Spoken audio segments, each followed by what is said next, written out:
Xoş gəlmisiniz hər biriniz. Çox şad oldum, sizləri gördüm həqiqətən. Mən Gülməli Səlimova, Gülsam Əlilləri Reabilitasiya İctimai Birliyinin rəhbəri.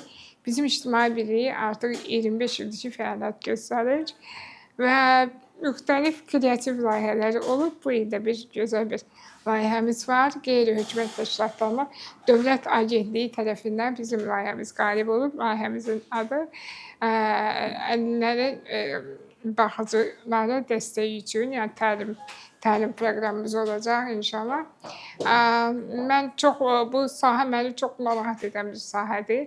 Mən özüm də artıq öncələr ailəm baxıb mənə, amma sonra da 2016-cı ildən bu yana mən baxıcılarlanam və müxtəlif xarakterlər, müxtəlif psixologiya hansı çətin bir məqamlarla rastlaşırıq. Həm əks tərəfə, həm mən tərəfə. Və mən düşünürəm ki, mən məcburiyyətdən olub, bilirsiniz necədir, mən öz həyatımdan daha çox, ümumiyyətlə ictimai birliyi, elə bir ki, çox yaşadıqlarımı hər bir şeydə layihələşdirmişəm və eyni zamanda hansı vətəndaşları, bizim ictimai birliyimizin üzvlərinin təkliflərini biz layihələşdirmişik. Yəni, qarşılaşdığımız problemlərin müxtəlif sahələrdən hər birini biz layihələşdirmiş. Gücümüz çatdığı qədər qismən də olsa biz bunu həyata keçirmişik. Eyni zamanda biz hətta sosial durumu yaxşılaşdırmaq məqsədi ilə iş yerləri açmaq, peşəyə yiyələndirmək, bizim ictimai birlikdə bir çox sahələr olubdur. Bu layihəmizi çox bəyənilib, yəni adı çıxandan bu layihənin çox bəyənilib, çünki bu çox önəmli bir şeydir. Bunu hətta biz elə eləyəcəyik, çalışacağım ki, bu dövlət səviyyəsində olsun. Bəli, dövlət dəstəyi var. Əlbəttə, bu fürsətdən istifadə edilib. Qeyri-hökumət təşkilatlarına, Dövlət Agentliyinə də xüsusi təşəkkür edirəm ki, bizim üçün belə bir şəraiti yaradıblar, maliyyə dəstəyi olublar. Demək, burada mən əlbəttə belə deyirlər, ehtiyacı olan şəxs tərəfdən, yəni sağlamlığı məhdud olan şəxs tərəfdən danışa bilərəm daha çox. Çünki daha çox onların sözünü eşidirəm. Mən niyə görə bu layihəni etdim? Çünki baxıb görürəm ki, insanlar təlimsiz gəlirlər. Hətta bir xəstə baxıcısıyam, amma gələndə əl-ayağa yaxınlaşmağa qorxur. Və sual verir, çox üzr istəyirəm, tualet işində mən eləyəcəm. Yox, o mənlik deyil. Sən xəstə baxıcı adını tutmuşsansa, bunu sən etməlisən, düzdürmü? Və yaxud da ki, bilmir, davranış, psixolojik qışqırmaq, bir sərt davranışıqlar və yoruldum. Yəni, insan xoşun gəlmirsə, əvvəlcədən heç bu sənəti seçmə. Düzdürmü? Yəni, bu sahə ilə biz, düzdür, bilirəm, bəzən olur, əks tərəfdə də müxtəlif kaprizlər olur, aqressiyalar olur. Mən bunları da bilirəm. Amma, yəni, normal bir şey, hətta belə bir şey olur, nazlarına pul verirsiniz. Pul verir, yəni ki, 1000 manat, misal üçün də 800 manat, indi baxır da, indi necədir? İnansız verdikcən istəyir. Yəni, əlavələr daha çox. Yəni ki, artıq tutur damarın ki, görüm, bunu deməli tutur bu damarın. Bunu biraz sıxanda bu pulu çox verir ki, mən ona üzünə gülüm. Və bu tərəflərlə özümdə çox qarşılaşıram. İlk növbədə hər kəsi salamlayıram, xoş gördük. Həqiqətən də təşəkkür edirəm ki, bu isti hava olmasına baxmayaraq, yəni bizim tədbirdə, təlimlərimizdə iştirak edirsiniz. Ən əsası Gülnarə xanıma təşəkkür edirik ki, çox gözəl bir layihə irəli sürdü. Hansı ki, həqiqətən də işsiz insanlara təlimatlandırma mütləqdir. 2022-ci ildən Güvənd Ailə Xidməti olaraq fəaliyyət göstəririk və fəaliyyət göstərdiyimiz müddətdə də həm xüsusi uşaqlara xidmət var, həm də normal uşaqlara xidmət var. Və hər zaman da valideynlərin birinci sözü olur. İşçinin psixoloji durumu yerindədirmi? Tibbi savadı varmı? Pedaqoji savadı var və bu sualların qarşılığında biz də məcbur oluruq onları təlimatlandıraq. Düzdür, güvəndayıq xidməti olaraq onlayn təlimlərimiz keçirik, amma bir ictimai birlik adından bizə müraciət olundu və bu layihəni bərabər şəkildə keçirmək bizim üçün çox böyük qürur hissi duyuldu, həqiqətən də. Təşəkkür edirəm Gülnarə xanıma. İnşallah ki, uzun ömürlü, uzun müddətli layihələr işləyək. Biz uzun zamandır layihələrdə çalışırdıq, amma sırf bu mövzuda bizim layihəmiz olmamışdı. Gülnarə xanımdan ilk layihəmiz olacaq. Bir daha təşəkkür edirəm. Bizim bu günləri ilk təlimimizi bizim Zeynəb xanım təlimçimiz klinik psixoloqdur. Çox gözəl formada hazırlaşıb və həm slayd formasında keçirəcək, sonunda da ikinci 45 dəqiqəsində test formasında keçirəcək. İndi özünüz də şahid olacaqsınız, çox gözəl formada keçiriləcək. Təşəkkür edirik bir daha, çox sağ olun. Öncəliklə hər kəsi salamlayıram, dəyərli təlim iştirakçıları, dəyərli Gülnariyə xanım, Sərə xanım. Təşəkkür edirəm belə gözəl bir layihəyə məni dəvət etdiyiniz üçün, həmçinin belə gözəl bir layihənin təşəbbüskarı olduğunuz üçün çox sevindim. Bu layihədə kiçik də olsa payım olduğu üçün. Bugünkü mövzumuz olduqca önəmli, vacib bir mövzu. Buyurun. Aha. Düzdür. Tanımayanlar üçün mən Əliyeva Zeynəb, klinik psixoloqam və bugünkü mövzumuz da bizim baxıcılara, əlillərə baxıcılıq edən şəxslərin psixoloji dayanıqlılığı, deməli nədir? Özünə qayğı, stress və emosional tükənmə. Biz bu sahədə, yəni əlillərlə baxıcılıqla məşğul olan şəxslərdə çox zaman bu kimi problemlərlə qarşılaşırıq ki, hansı ki bu stress faktoru onları çox narahat edir, bu emosional tükənmə onlarda tez-tez rast gəlinir. Bizdə əsasən danışacağımız mövzunun əhəmiyyəti ondan ibarətdir ki, bu sadəcə peşə fəaliyyətimizdə deyil, eyni zamanda bir şəxsiyyət kimi də bizim üçün önəmlidir.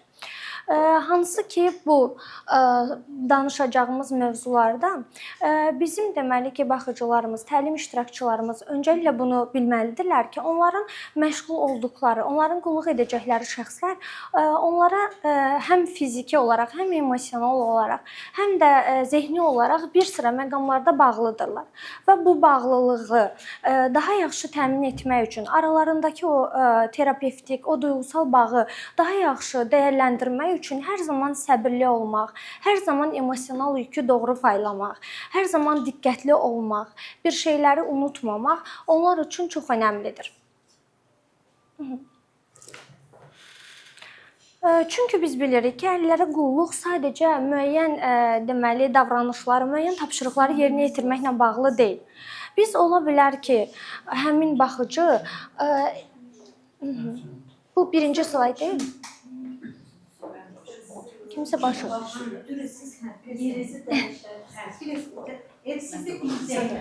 Siz istəyirsiniz birinci stola götürə bilərsiniz.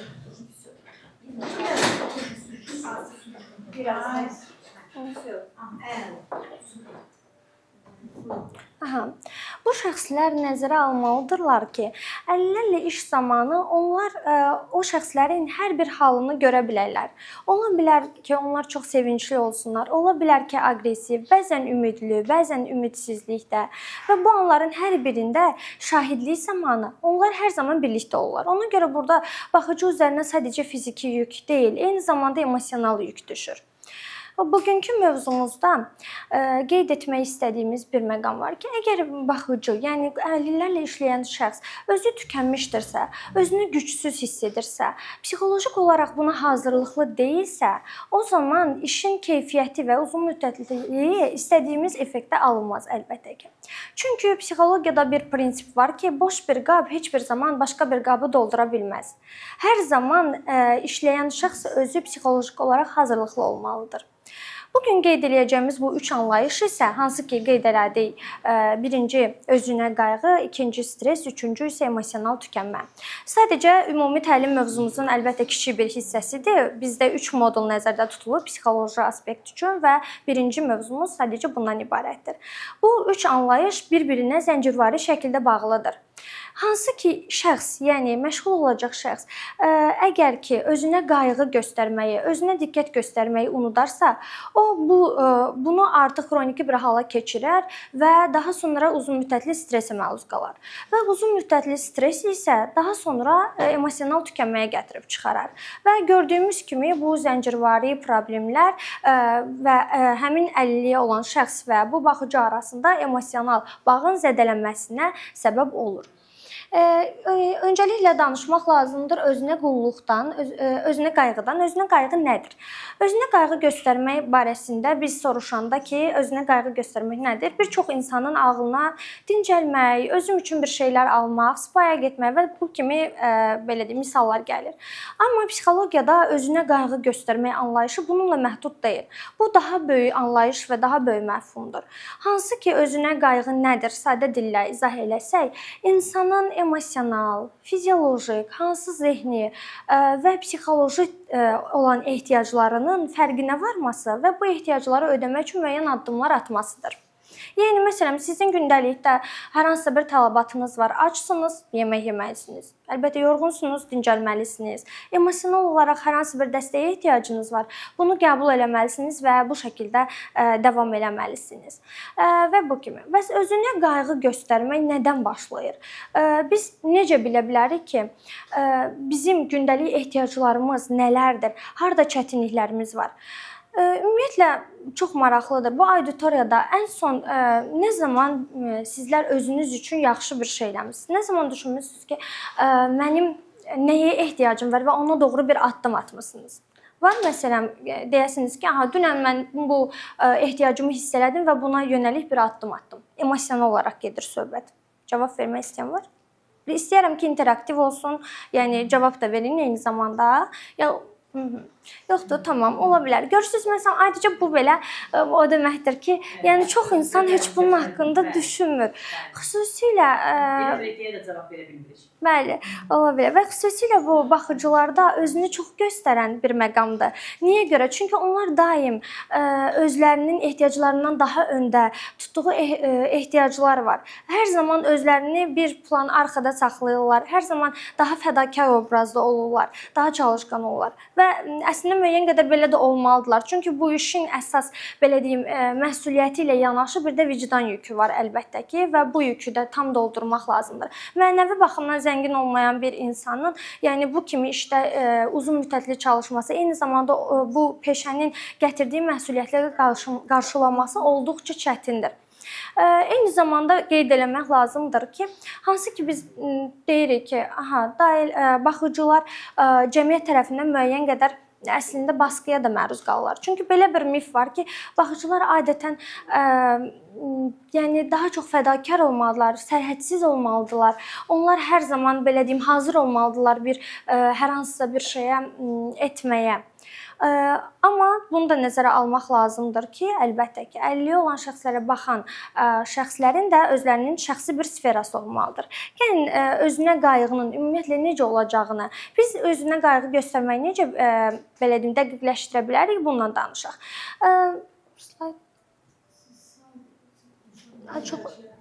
İkinciyə qayıdın, ikincidə olmalıdır.